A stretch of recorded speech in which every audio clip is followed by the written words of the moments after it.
Hey everyone, Tyler Enos here, and I wanted to talk to you a little bit about mindset within business. So, having a CEO type mindset for running your dental practice. And I just read an article from Dentistry IQ, and it talked about how dentists are not very good business owners, and what makes them good dentists, you know, adversely doesn't make them good business owners.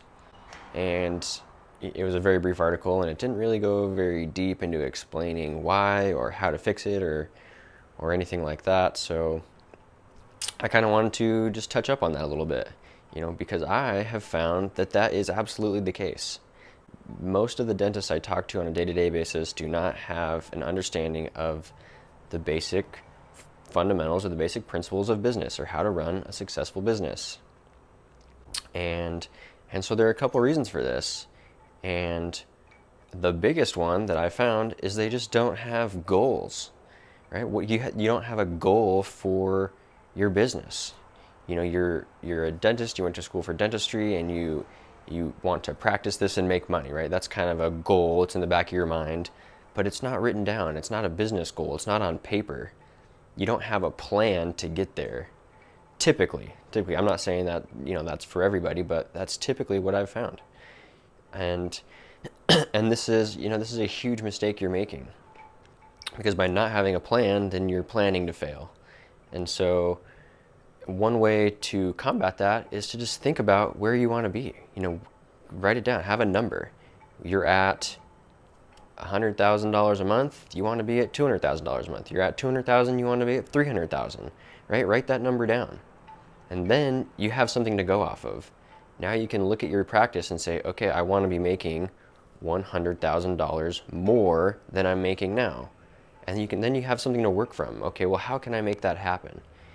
Rather than just this kind of arbitrary, idea of financial freedom in the back of your mind, you actually have something concrete, and you can start to build an actual plan to get there. And so you have this goal. You maybe want to make 100,000 more in your company. Okay, well, how are you going to do that? And a lot of general dentists, and also I've found specialists, the people doing more surgical type work, really struggle with this, and they haven't found that middle ground that is kind of the ticket for building a big business, because general dentistry is not scalable, right? Having a wide variety of services is, I'm not going to say it's not scalable, it's very tough to scale when you have a wide variety of services. And so one solution to this is to find something that is more scalable. And so what is scalable? Well, you want to find something that's your highest profiting service and get really good at it.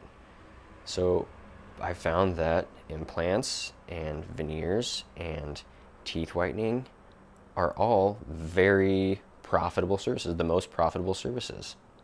And so if you only do those, then you're going to be making more money, right? Because you're doing only highly profitable services.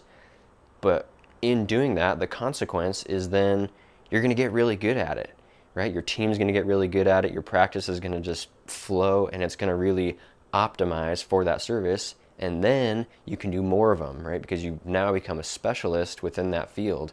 You can do them faster, you can do them better. You're known as that within your community, and that is how you build a business that is able to scale. And another great thing, this is also why implant and cosmetic dentists do so well, is because their services are marketable, right? So you're kind of the idea of a general dentist, you might have in the back of your mind, if I offer more services, I can see more patients and therefore make more money.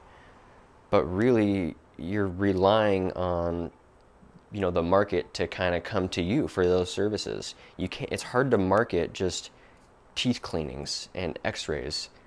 If you ask a consumer, what do you want from a dentist, they're not going to say x-rays. I really want an x-ray. No, they want a brighter, wider smile. And so services that offer you a brighter, wider smile are what the market wants. And that is how you're able to scale, because you can then reach out into the market and bring those people to you. Very marketable, right? And so that's another reason why you need to be thinking about building your business around services that are marketable.